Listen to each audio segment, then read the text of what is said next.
तो कैसे हैं आप सब। कैरी मिनाती का ये तकिया कलाम बहुत ही ट्रोल किया जा रहा है एक दूसरे का हालचाल पूछने के लिए। तो क्यों ना हम भी आजकल हालचाल ऐसे ही पूछें। मैं वेलकम करती हूँ आप सबका मेरे शो में क्वारंटाइन विद शिखा कलसी।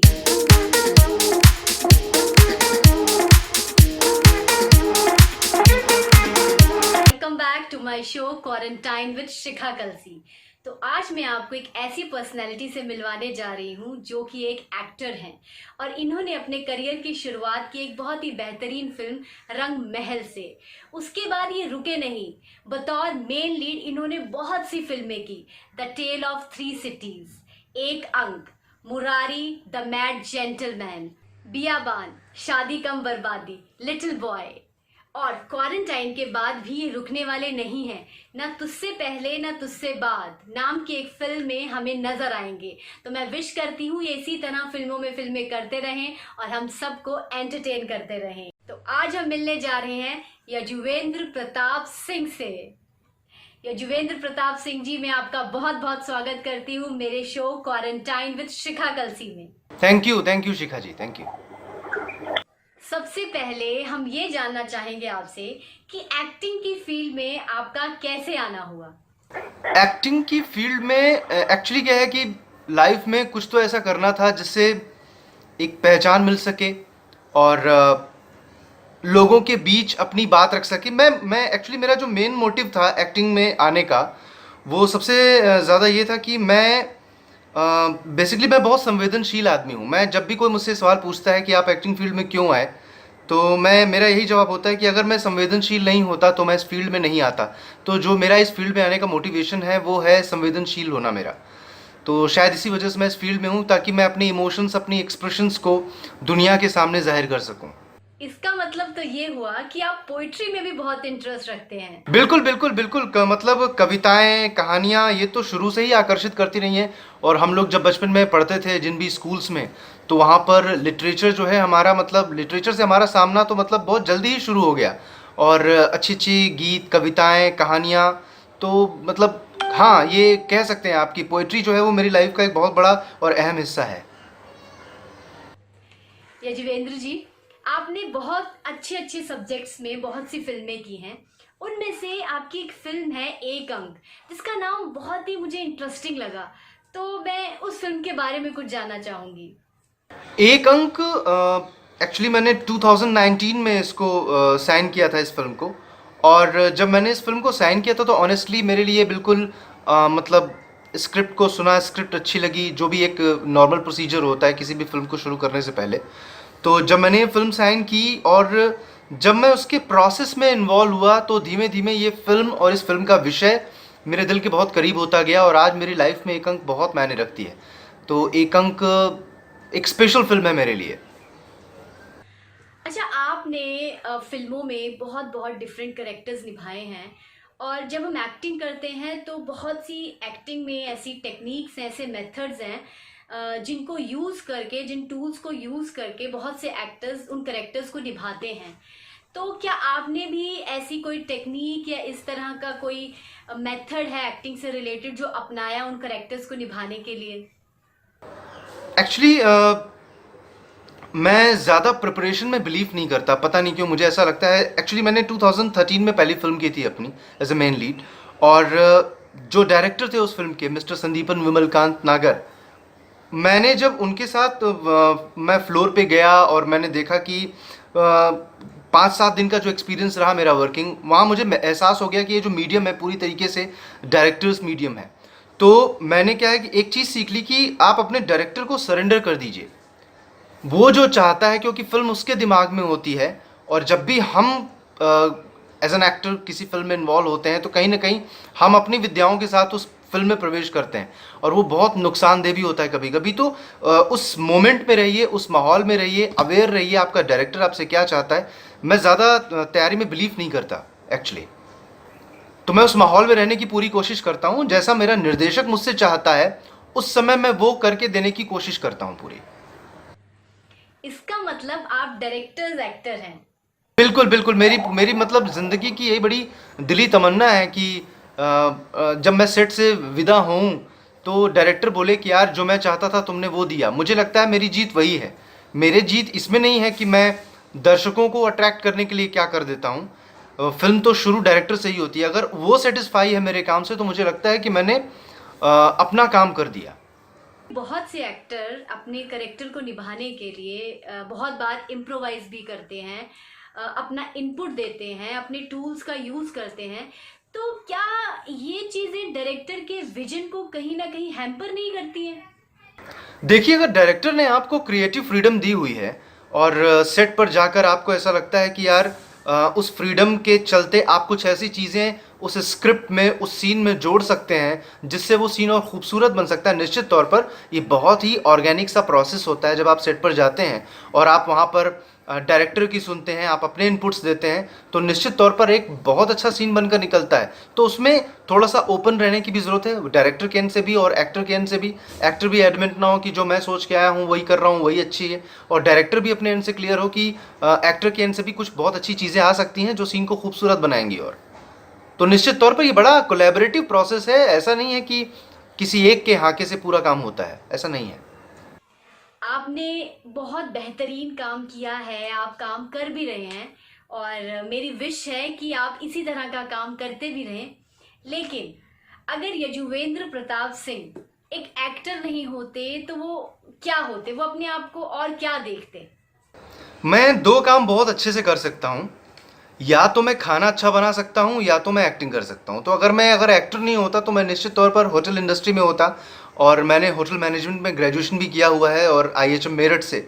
तो मैं अगर आज एक्टर नहीं होता तो मैं निश्चित तौर पर किसी होटल में खाना बना रहा होता यार, शेफ होता मैं वहाँ पर। तो एक बात तो पक्की है कि होटल इंडस्ट्री को भी ग्लैमरस इंडस्ट्री से जोड़ा जाता है, तो कहीं ना कहीं आप ग्लैमर से ही जुड़े रहते।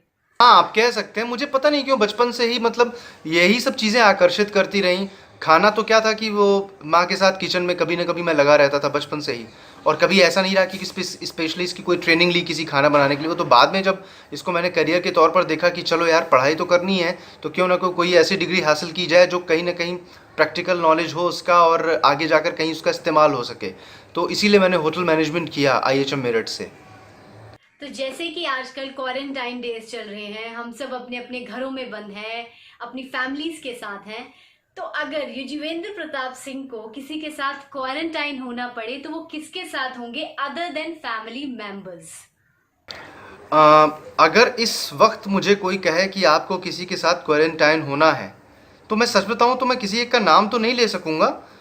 मेरे जहन में भी अभी नहीं आ रहा है, आपने पूछा तो। बट हाँ, कोई एक ऐसा एक्टिंग मेंटर जो मुझे इस पूरे क्वारंटाइन सेशन के दौरान मुझे मेरी क्राफ्ट को और निखारने में मेरी मदद कर सके, मेरे मतलब गुरु के तौर पर मेरे सामने आ सके, तो निश्चित तौर पे ऐसे किसी गुरु के साथ मैं क्वारंटाइन होना चाहूँगा। कोई भी ऐसा किस्सा जो कि आप कभी भुला ना पाए हो, कोई भी आपके शूटिंग टाइम का, आपके कॉलेज डेज का, थिएटर का या स्कूल डेज का, एनी मोमेंट? ऐसे तो बहुत सारे हैं। मतलब जैसे अब ले लिया जाए तो एक बड़ा वैसा किस्सा है मेरी ज़िंदगी का, एक्टिंग से ही जुड़ा हुआ है वो। 2013 में मतलब मुझे एक FB पर फ्रेंड रिक्वेस्ट आई हुई थी एक्चुअली। और सर नेम था नागर, मतलब उनका जो पूरा नाम था संदीपन विमलकांत नागर। तो मुझे आज भी याद है जब उनका रिक्वेस्ट आया था मेरे पास, तो मैं चूँकि लिटरेचर पढ़ा लिखा है मैंने थोड़ा सा, तो मुझे पता नहीं क्यों एक दिमाग में क्लिक किया कि यार ये जो नागर सरनेम है कहीं ये अमृतलाल नागर जी की फैमिली से तो नहीं है। तो मैंने उस फ्रेंडशिप रिक्वेस्ट को जब एक्सेप्ट किया और आने वाले टाइम पर मेरा नंबर वहाँ से मांगा गया मैसेंजर में, और फिर मुझे कॉल किया गया और संदीपन सर मुंबई आए और उन्होंने मुझे एक दो मुलाकातों के लिए बुलाया। मैं गया उनके पास, उन्होंने बोला यार मेरी फिल्म में एक छोटा सा कैरेक्टर है राइटर का, उसे तुम सेकंड लीड कह सकते हो, तो मैं चाहता हूँ तुम वो करो। फिर उन्होंने मुझसे कम से कम आधा दर्जन वीडियोस बनवाए। उस समय मेरे पास कैमरे वाला फ़ोन नहीं होता था, तो उन्होंने बहुत सारे वीडियोस बनाए और लगभग 8-10 मुलाकातों के बाद उन्होंने मुझे फाइनली ये बोला कि यार actually I was looking for lead character, और मैं सिर्फ तुम्हें परख रहा था कि तुम्हारे अंदर वो डिटर्मिनेट। देखिए टैलेंट क्या है, टैलेंट तो हर दूसरे तीसरे आदमी के पास होता ही है जो भी शहर एक्टर बनने आता है। उसको पता है कि भाई वहाँ जाकर यही काम करना है तो ये काम तो आपको आना ही चाहिए। बट मेरा जो प्लस पॉइंट है जो मुझे लगता है वो है डिटर्मिनेशन, कि मैं मतलब किसी प्रोजेक्ट से जुड़ता हूँ तो मैं लास्ट तक उससे जुड़ा रहता हूँ। तो मेरे लिए एक बहुत बड़ा सरप्राइजिंग था वो, कि मैं बहुत एक्टिंग में ट्रेन नहीं था और बहुत ज़्यादा एक्सपीरियंस नहीं था, अनुभव नहीं था थिएटर का मेरा। उसके बावजूद एक व्यक्ति ने मुझे फेसबुक से कास्ट किया अपनी फिल्म में मेन लीड के लिए। तो ये एक बड़ी सुखद घटना थी मेरी ज़िंदगी में, इसीलिए मैं संदीपन सर को सिनेमा में अपना गुरु भी मानता हूँ। आपने एज ए हीरो बहुत सी फिल्में की हैं और हीरो की बहुत फीमेल फैंस होती हैं और आपकी भी हैं। लेकिन मैं ये जानना चाहती हूँ कि यजुवेंद्र प्रताप सिंह किस फीमेल के फैन रहे होंगे या रहे हैं, और उनका पहला क्रश कौन था? मेरा पहला क्रश, यार बड़ी सीधी सादी सी ज़िंदगी बिताई है मैंने, तो क्रश जैसा तो नहीं है, बट हाँ किसी स्टार को, जैसे जब मैं अपने चाइल्डहुड डेज़ में मुझे शिल्पा शेट्टी बहुत पसंद थी। और शिल्पा शेट्टी मतलब एक हद तक वही बहुत पसंद थी और काफ़ी टाइम तक वही पसंद रही, उनकी जगह कोई ले नहीं पाया। तो आप कह सकते हैं कि चाइल्डहुड में मतलब क्रश तो नहीं कहेंगे, वो वास्तव में क्या आज बहुत यूज़ होता है ये वर्ड, बट हाँ मतलब बहुत पसंद थी शिल्पा शेट्टी, आज भी बहुत पसंद है मुझे। वैसे लड़कों को बचपन से ही बहुत शैतान माना जाता है, जिसके घर में भी लड़के हैं तो वहाँ शैतानी ज़रूर है। तो मैं जानना चाहूँगी कोई ऐसा किस्सा आपके बचपन का, स्कूल डेज या कॉलेज डेज का, जिसमें कुछ आपने ऐसी शैतानी की हो? माँ उस तरह की तो बहुत सारी घटनाएं हैं। मैं एक्चुअली क्या है कि बचपन मेरा बड़ा बदमाशी में बीता है। मेरे टीचर्स बहुत परेशान रहते थे मुझसे और उनकी हमेशा यह शिकायत होती थी। एक्चुअली मेरे बड़े भाई साहब पढ़ने में बहुत अच्छे हैं, तो उन्होंने हमेशा मुझे वो ये बात बोलते थे कि मानवेंद्र देखो पढ़ने में कितना अच्छा है और तुम कितने बदमाश हो। मुझे आज याद आ रहा है, अभी आपने पूछा तो मुझे एग्जैक्टली याद आ गया कि मैं जब होटल मैनेजमेंट कर रहा था मेरठ से, तो मेरा एक दोस्त था प्रशांत उपाध्याय, और प्रशांत को बड़ा शौक था सफ़ेद कपड़े पहनने का, सफ़ेद शर्ट सफ़ेद पैंट। तो मुझे आज भी याद है कि मैं कॉलेज से लौटा ही था और वो कहीं जा रहा था घूमने वो कपड़ा पहनकर, और मैंने कुछ तो हल्का सा मजाक किया और उसने मतलब बेड पर लेटे लेटे ही मुझे अपने दोनों पैरों से मेरी छाती पर उसने मारा। उसने हालांकि मजाक में मारा था और वो कहीं जा रहा था बहुत तैयार होकर। तो मैंने क्या किया कि उसके दोनों पैर पकड़ लिए और उसको मैं नीचे गिराने लगा, और वो बार बार ये रिक्वेस्ट कर रहा था कि यार ये मत कर, ये मत कर, क्योंकि उसके पूरे सफ़ेद कपड़े ख़राब हो जाएंगे। और मैंने क्या किया कि उसको मैं बेड के नीचे उतार लिया दोनों पैर पकड़ के, और उसको पूरे लॉबी में घसीटते हुए ले गया था मैं। और मुझे आज भी याद है कि उसको उसको लॉबी से लेते हुए हॉस्टल का जो हमारा मेन फ्रंट गेट था वहाँ तक मैं ले गया था।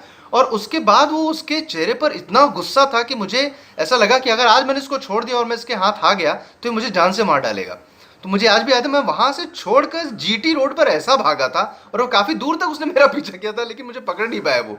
और जब मैं हॉस्टल में देर रात लौट कर आया लगभग 9-10 बजे के आसपास, तो मुझे ऐसे देख रहा था जैसे उस ज़िंदगी में उससे मेरे से बड़ा दुश्मन उसका कोई होगा नहीं। तो इस तरह की बहुत सारे इंसिडेंसेस हुए थे।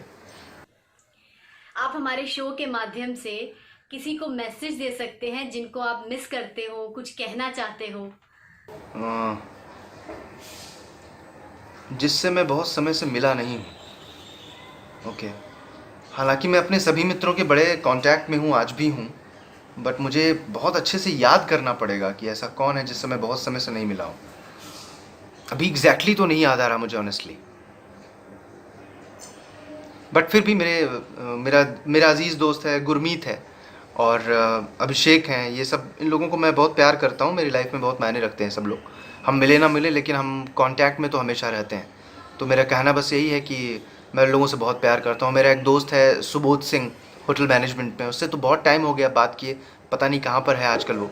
तो उसको मैं बोलना चाहता हूँ कि मैं उसे बहुत मिस करता हूँ और कभी ज़रूर मिलना चाहूँगा उससे मैं। तो यजुवेंद्र प्रताप सिंह अपने आप से क्या चाहते हैं? मैं ऑनेस्टली मैं आपको सही बताऊं कि एक्टर बनने की जो अब एक्टर तो मैं हो गया, मैंने मतलब मेरा प्रोफेशन है एक्टिंग, मैं अब यही करता हूं। बट मैं अब बहुत अवेयर हुआ हूं कि पीछे एक पास्ट में मैंने कुछ एक ऐसे प्रोजेक्ट्स किए थे कायदे से जो मुझे नहीं करने चाहिए थे, नया था, समझ नहीं थी। और अब जब वो सोच और समझ विकसित हुई है कि किस तरह की कहानियों का हिस्सा बनना है मुझे, किस तरह के कैरेक्टर्स करने हैं मुझे, तो अब धीमे धीमे मेरा विजन क्लियर हुआ है कि मैं ऐसी फिल्म्स करूं जिससे मैं समाज को कुछ दे भी पाऊं, मनोरंजन के साथ साथ ऐसा नहीं हो कि सिर्फ आप एंटरटेनमेंट की ओर निकलिए। एक बहुत बड़ी सोशल रिस्पॉन्सिबिलिटी होती है हम एक्टर्स की। तो मैं अब उस रिस्पॉन्सिबिलिटी को बखूबी समझ रहा हूँ और उस पर खरा उतरने की पूरी कोशिश कर रहा हूँ। तो निश्चित तौर पर मैं ऐसी फिल्में करना चाहता हूँ जो समाज को भी कुछ ना कुछ दे, और प्लस ये धरती छोड़ने से पहले मैं बहुत कुछ दे के भी जाऊँ एज अ पर्सन, क्योंकि मुझे ऐसा लगता है अगर आप एज एन एक्टर इवॉल्व हो रहे हैं तो ये कोई बहुत बड़ी बात नहीं है। हर आदमी अपने काम को निखारते हुए बड़ा होना चाहता है, लेकिन मैं अब अपने आप को एज अ पर्सन इवॉल्व करना चाहता हूँ कि मैं लोगों को भी कुछ दे सकूं, सिर्फ मेरे ही तक ना रह जाए मेरी कामयाबी, मेरे द्वारा कमाए गए पैसे। तो जब मैं आज से 15-20 साल बाद मैं अपने रूट्स की ओर वापस लौटना चाहता हूँ, खेती करना चाहता हूँ और गांव से जुड़ना चाहता हूँ। और ये मेरी पूरी कोशिश रहती है कि मैं अभी भी मतलब मैं अपने लोगों से, अपने रूट से कंटिन्यूअस जुड़ा रहूँ, मैं फिल्मी ना हो जाऊँ और मुंबईया ना हो जाऊँ। इसका मुझे बड़ा डर रहता है और मैं इससे अभी तक तो बचा हुआ हूँ। तो ये मेरी कोशिश रहती है, मैं अपने आप से यही चाहता हूँ। एक एक्टर के लिए लिटरेचर से जुड़ा रहना कितना जरूरी है? बेहद ज़्यादा। मतलब अगर ये वैसे ही है जैसे एक शरीर बिना आत्मा के, पता नहीं क्यों। हालांकि कुछ एक्टर्स हैं जो ऐसा ना करके भी बहुत अच्छे एक्टर बने हुए हैं, मतलब वो कामयाब हैं तो लोग मानते हैं कि वो एक्टर हैं। बट मुझे ऐसा लगता है ये तो वैसे ही बात हो गई कि आप कहते हैं कि कोई गाय है और उसकी सींग नहीं है।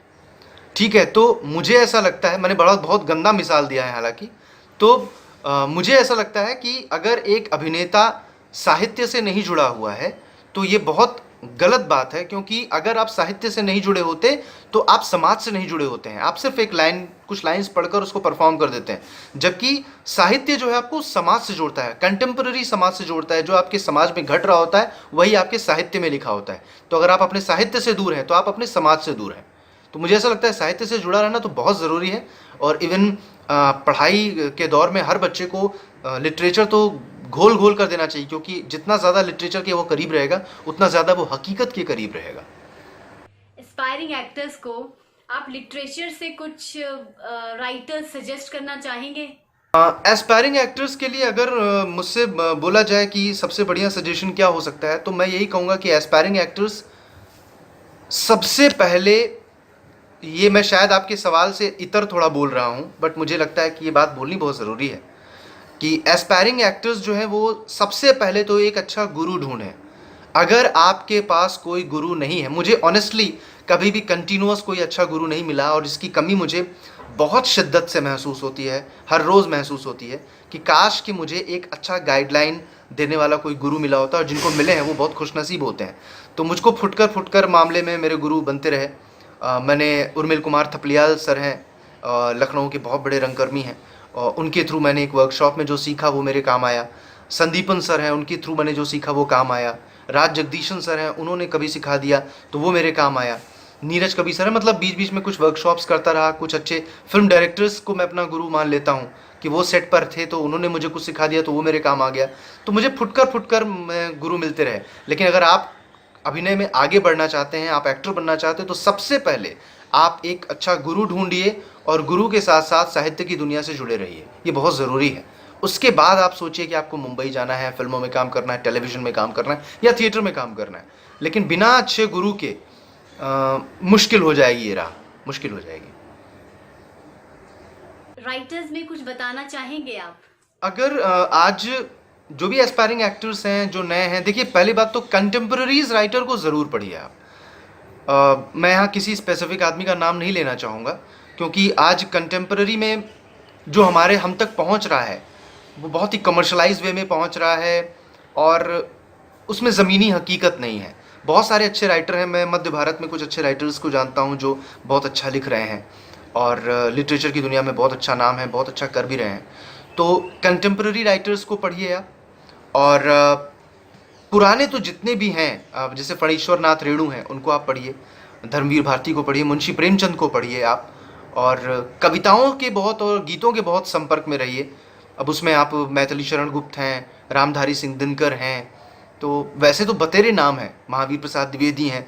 तो जितना ज़्यादा आप कंटेम्पररीज़ को इसलिए पढ़िए क्योंकि उससे आपको आज की दशा और दिशा के बारे में पता चलेगा, और पुरानों को इसलिए पढ़िए क्योंकि वो भी बहुत ज़रूरी है, वो हमारे रूट्स हैं। डॉक्टर अमृतलाल नागर हो गए, इनके लिखे कितने सारे नाटक हैं, कहानियाँ हैं, उपन्यास हैं। तो वो बहुत ज़रूरी है पढ़ना। कहानियों को ज़्यादा पढ़िए, शॉर्ट स्टोरीज़ को ज़्यादा पढ़िए। इस शॉर्ट स्टोरी के बारे में मुझे अपने गुरु अशोक पुरंग सर से पता चला था कि शॉर्ट स्टोरीज़ क्यों पढ़नी चाहिए ज़्यादा से ज़्यादा, क्योंकि उसमें कम कैरेक्टर्स होते हैं, कम टाइम में वो ख़त्म हो जाता है, तो आप ज़्यादा से ज़्यादा फोकस उन कैरेक्टर्स पे कर पाते हैं। उपन्यास बड़े होते हैं, उसका कैनवस बहुत बड़ा होता है, तो उपन्यास से बचना चाहिए एस्पायरिंग एक्टर्स को। वो आप अपने मनोरंजन के लिए पढ़ सकते हैं, अपने सेटिस्फैक्शन के लिए पढ़ सकते हैं, बट एक्टर्स के लिए शॉर्ट स्टोरीज़ पढ़ना बहुत ज़रूरी है। अगला सवाल मेरा थोड़ा सा ट्रिकी है। वो ये है कि अगर आपको बॉलीवुड से और हॉलीवुड से दोनों से ऑफर आए और आप कोई एक ही कर सकते हो, तो आप किसको सेलेक्ट करेंगे और क्यों करेंगे? ओके, अगर ऐसा कोई ऑफर आ जाता है ऊपर वाले की कृपा से, तो मैं उस रोल को चुनूंगा जिसमें ज़्यादा संभावनाएं हैं, वो चाहे हॉलीवुड हो चाहे हिंदी हो। अब ऐसा नहीं है कि हॉलीवुड में सिर्फ एक अपीयरेंस है या एक सीन है और वो आया राम गया राम जैसा है। मेरे लिए अभी क्या है और कहाँ से आ रहा है ये ज़्यादा मायने नहीं रखता।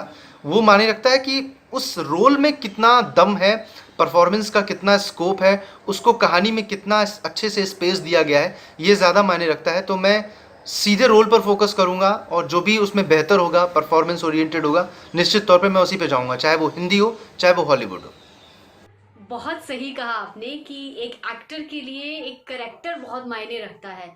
अब वो फिल्म कहाँ की है, किस देश की है, किस भाषा की है, ये मायने नहीं रखता है। बिल्कुल बिल्कुल। वैसे तो बहुत अच्छा लग रहा है आपसे बात करते हुए, बट ये मेरे शो का एक आखिरी सवाल है और इस सवाल में मेरे को आपसे 2 मैसेजेस चाहिए होंगे। एक मैसेज जो कि एस्पायरिंग एक्टर्स हैं, जो एक्टर बनना चाहते हैं, बॉम्बे में हैं या बॉम्बे से बाहर भी हैं, तो उनके लिए कोई मोटिवेशनल सा मैसेज, और दूसरा हमारी ऑडियंस के लिए। हालांकि मैंने कोई बहुत आउट ऑफ द बॉक्स अभी काम नहीं किया है। मेरी एक फिल्म 1 अंक आने वाली है, तो वो मेरी एक पहली मुकम्मल फिल्म। मैं पता नहीं क्यों मुझे दिल से आता है बार बार कि वो मेरी पहली मुकम्मल फिल्म है जिसमें मैं अपनी प्रतिभा का दोहन कर पाया अच्छे से। और कुछ एक काम मैंने पहले भी किए हैं जो बहुत अच्छा सेटिस्फेक्शन दिए मुझे, अच्छे डायरेक्टर्स के साथ काम करने का मौका मिला। पर अभी मैं एस्पायरिंग एक्टर्स को सिर्फ यही बोलूँगा कि आप शॉर्टकट्स मत इस्तेमाल कीजिए। मैं देखता हूँ मेरे पास फेसबुक पर अमूमन ऑन एन एवरेज 2-3 मैसेजेस रोज़ ऐसे आते हैं कि क्या करना चाहिए, हम मुंबई आना चाहते हैं। भाई, अगर आप अधूरी तैयारी के साथ आए हैं तो यहाँ पर होगा क्या? दुनिया की ऐसी कोई फील्ड नहीं है जो बिना तैयारी के आपको काम करने का अवसर देगी। अभिनय तो बहुत कठिन है, शायद इसीलिए लोगों को लगता है कि यहाँ स्ट्रगल बहुत है। लेकिन अगर आप तैयारी करके नहीं आए हैं तब वो स्ट्रगल आपके लिए पहाड़ जैसा होगा, क्योंकि आपकी लड़ाई जो है वो पूरी दुनिया से आए हुए लोगों के साथ है। आप जिस रोल के लिए कहीं पे ऑडिशन के लिए जा रहे हैं वहाँ पर आप जैसे कईयों और भी मौजूद हैं। तो अगर आपकी तैयारी अधूरी है तो आप कतई शहर मत आइए, एक अच्छा गुरु ढूंढिए, किताबों के संपर्क में रहिए, अच्छे गुरु के सानिध्य में रहिए, क्राफ्ट को सीखिए, जितना ज़्यादा पॉलिश कर सकते हैं निखार सकते हैं, चाहे वो किसी इंस्टीट्यूशन में जाना हो चाहे किसी वर्कशॉप के थ्रू हो। आप उसको सीख कर, इस कला को सीख कर इस शहर आइए, क्योंकि यहाँ सीखने का समय आपको कोई नहीं देगा। ये बहुत टफ हो जाता है यहाँ पर आकर। दूसरी सबसे इम्पॉर्टेंट चीज़ कि आज के दौर में नो डाउट बॉडी बिल्डिंग बहुत अच्छी है, लोग बॉडी बनाकर इस इंडस्ट्री में आ रहे हैं, बट मुझे अब क्या लगता है कि अब वो दौर आ गया है कि अब क्राफ्ट ज़्यादा मायने रखेगा बशर्ते की बॉडी। तो क्राफ्ट पर ही फोकस कीजिए। और सबसे बड़ी बात, कला कभी ना कभी सीख ली जाएगी। आप इंसान हैं, कला सीखी जा सकती है, लेकिन कुछ चीज़ें जो है ना वो आपके अंदर मौजूद रहें अगर, या नहीं है तो उन्हें डेवलप कीजिए, सच एज सिंसियरिटी, डिटर्मिनेशन और डेडिकेशन। अगर ये नहीं है तो इसके बिना आपकी दुनिया की कोई भी लड़ाई मतलब आपके लिए बहुत मुश्किल हो जाएगी। तो इन सब गुणों को भी अपने अंदर विकसित कीजिए। टैलेंट तो आपको नो डाउट लाना ही पड़ेगा। जैसे आपको इंजीनियर बनना है तो इंजीनियरिंग का कोर्स करना ही पड़ेगा, वो विधा सीखनी पड़ेगी, लेकिन आपको उसमें कितनी हाइट पर जाना है वो आपकी डिटर्मिनेशन, डेडिकेशन और डिवोशन पर ही निर्भर करता है। तो निश्चित तौर पे ये सारे गुण भी आपके अंदर होने चाहिए। तो शॉर्टकट मत इस्तेमाल कीजिए, अपने ऊपर विश्वास कीजिए, अपनी कला पर विश्वास रखिए। बाकी किसी के सहारे इस शहर मत आइए, क्योंकि ये शहर आपको सहारा नहीं देगा इस तरह से कि कोई आपको काम दिला देगा और आप आगे बढ़ जाएंगे। अपने ऊपर विश्वास रखिए और अपनी कला पर विश्वास रखिए, बस। तो आपके दर्शकों के लिए अभी मैं सिर्फ यही कहूँगा कि ये जो समय है इस वक्त पूरी दुनिया में एक सा, ये पहली बार है मानव इतिहास में, एटलीस्ट हम सब ने तो पहली बार ही देखा कि पूरी दुनिया इस वक्त वैसी ही है जैसा हर कोई एक, मतलब आप भी उसी तरह से अपने घर में बैठे हुए हैं और दुनिया के किसी भी कोने में दूसरा आदमी भी वैसे ही बैठा हुआ है। तो ये जो समय मिला है ये भी फिर पलट कर कभी नहीं आएगा। एक टाइम आएगा कि जब सब सही हो जाएगा, बट ये जो वक्त है आपके पास ये ऐसा इम्पॉर्टेंट और इतना महत्वपूर्ण है कि इसमें आप चाहें तो अपने चरित्र की काया पलट कर सकते हैं। आप इसमें कुछ सीख सकते हैं, आप इसमें अपने लोगों के पास जा सकते हैं। बहुत से रिश्ते आपके ख़राब हो गए होंगे, उन रिश्तों को सही कीजिए, अपने घर वालों को समय दीजिए, अपने क्राफ्ट को समय दीजिए, कुछ अच्छा पढ़िए, कुछ अच्छा लिखिए, और आपको जो भी अच्छा लगता है, आपको खाना बनाना अच्छा लगता है तो आप खाना बनाना अच्छा सीखिए, नई डिशेस सीखिए, अपने खूबियों में कुछ और चीज़ें जोड़िए, क्योंकि जब ये दुनिया फिर से भागने लगेगी जैसे पहले भागती आई थी, तो फिर आपको फिर से उसी तरह से उस दौड़ में शामिल होना होगा। आपके पास फिर से वो वक्त नहीं आ पाएगा कि आप कुछ नया सीख पाएँ। तो ये दौर है कुछ नया सीखने का। निश्चित तौर पे माहौल ख़राब है, बट आप अगर घर में हैं और अपने आप को, अपने परिवार को सुरक्षित रख पा रहे हैं तो ये भी अपने आप में उपलब्धि है। अभी रतन टाटा जी का मैंने एक स्टेटमेंट पढ़ा कहीं, पता नहीं उनका स्टेटमेंट था या आज, क्योंकि आजकल व्हाट्सएप पर भी वैसे तरह के मैसेजेस आते रहते हैं। तो रतन टाटा जी ने कहा कि 2020 खुद को ज़िंदा रखने का साल है। तो सारी महत्वाकांक्षाएं, सारी इच्छाएं, सारे सपने, इनको साइड में रख दीजिए, ख़ुद को ज़िंदा रखिए, लोगों का ख्याल रखिए, अपने लोगों का ख्याल रखिए, और अपने खूबियों में कुछ और अच्छी खूबियाँ जोड़िए। तो मैं आपके ऑडियंस को यही बोलना चाहता हूँ इस वीडियो के माध्यम से। Thank you so much. आपसे बात करके, आपके बारे में जान के, आपके कई किस्से कहानियाँ सुन के बहुत ही मज़ा आया, बहुत अच्छा लगा। और अगर समय की पाबंदी नहीं होती तो हम इन बातों को और कंटिन्यू करते और भी काफ़ी कुछ आपसे जानने की कोशिश करते। लेकिन अभी मैं तहे दिल से आपका बहुत बहुत शुक्रिया करती हूँ कि आप मेरे शो में आए, आपने अपना टाइम निकाला। Thank you very much. बहुत बहुत शुक्रिया, आपका भी बहुत बहुत शुक्रिया इतना महत्वपूर्ण समय मुझे देने के लिए और कुछ अच्छी जानकारियाँ आपके दर्शकों तक पहुँचाने के लिए। बहुत बहुत धन्यवाद आपका। Thank you very much. तो आज हम मिले यजुवेंद्र प्रताप सिंह जी से। ये एक बेहतरीन एक्टर ही नहीं है, ये एक बेहतरीन इंसान भी हैं। हमने जाना इनके बारे में, सुने इनके किस्से कहानियाँ और ली ढेर सारी इन्फॉर्मेशन। इन्होंने फिल्मों में बतौर हीरो काम किया है, लेकिन इनके लिए हीरो ज़्यादा मायने नहीं रखता है, इनके लिए मायने रखता है एक एक्टर को उस कैरेक्टर को सही ढंग से निभाना। तो हमने इनसे आज सीखा है कि अगर एक एक्टर बनना है तो पढ़ना है खूब सारा लिटरेचर। तो पढ़िए और भूलिएगा नहीं, याद रखिएगा मेरा show quarantine with Shikha Kalsi.